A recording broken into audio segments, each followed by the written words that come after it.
Hey guys, so we're finally in Inverness and we're staying at the Royal Highland. Royal Highlander? Yeah, something. And we're just having some drinks and stuff. And we're having Cosmos, I think, yeah. Anyway, just waiting for dinner and stuff and things, so we walked around a little bit and didn't really find anything because everything's closed, but yeah. Hey guys, so we're going on a bit of a cruise, so to speak, and we're at Loch Ness. You can't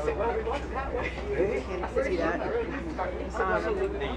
And hopefully we'll see the Loch Ness mustard, so yay. And became known as Cashdale Spirit, the Castle of Spirits.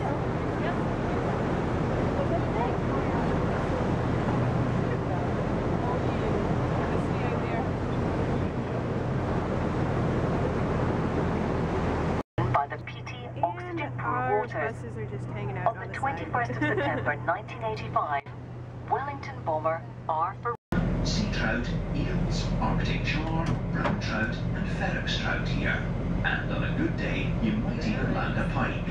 The largest fish caught to date was almost 32 pounds. What put Loch Ness on the world map was the sighting of a strange creature, now known as the Loch Ness Monster, or more affectionately, Nessie, and who has captured the public's imagination. The first reported sighting was in 565 AD, when St. Columba is said to have summoned a water monster in the River Ness and sent it packing.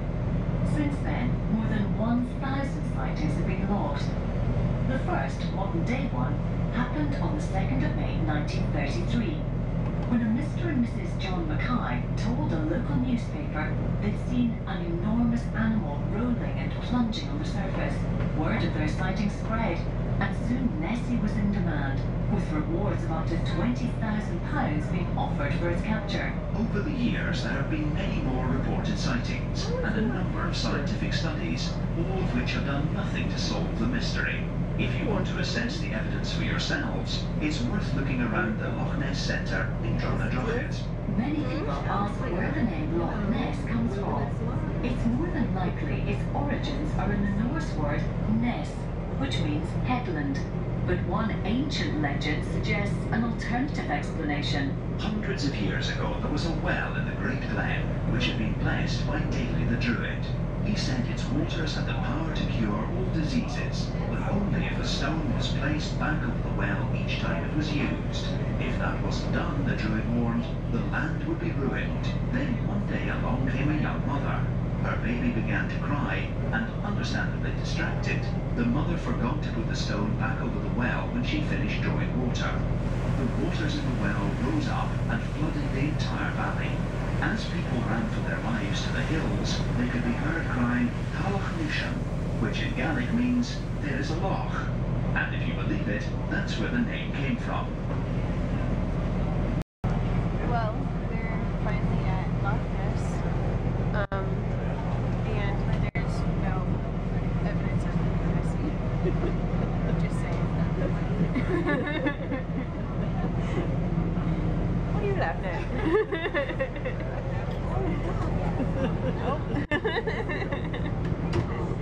So we're at Urquhart Castle currently after our cruise, and this place is awesome.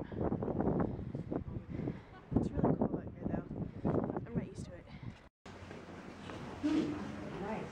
Really tight in there. Yeah. I wouldn't want to be in there if I was a prisoner, just saying.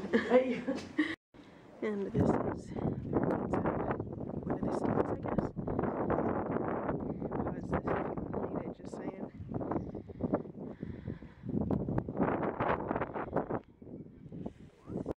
And I guess this was where the kitchen was.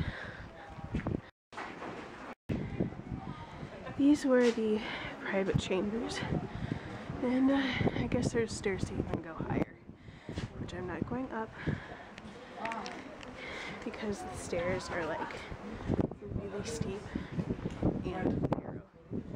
It's crazy. I can't get over how beautiful this is.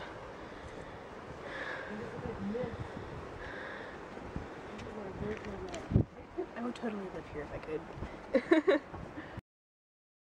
So we're currently in the Glen Ord Distillery, and we're gonna have a tour here shortly. So I'm not sure if I'm allowed to film or take pictures or not, but we'll see. So, but I'm excited. I don't drink, but I'm excited.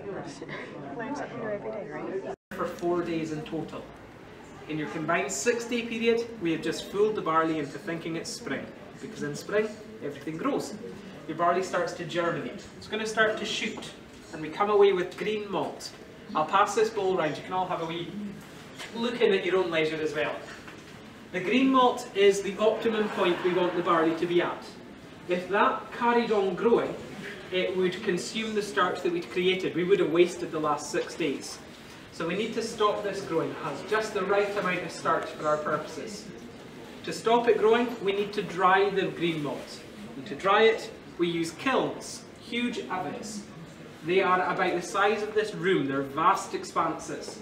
We lay the green malt out, and then we get a fire below the floor that we lay it on. The heat from the fire rises up, and it dries that barley out, stopping it growing. We are also a very lucky distillery. We're one of a handful of distilleries in Scotland that can still do this malting process. We do it at the big industrial building you passed on the way in. So that's our malting plant. Because you malt all of it yourself, or do you do a combination from other places?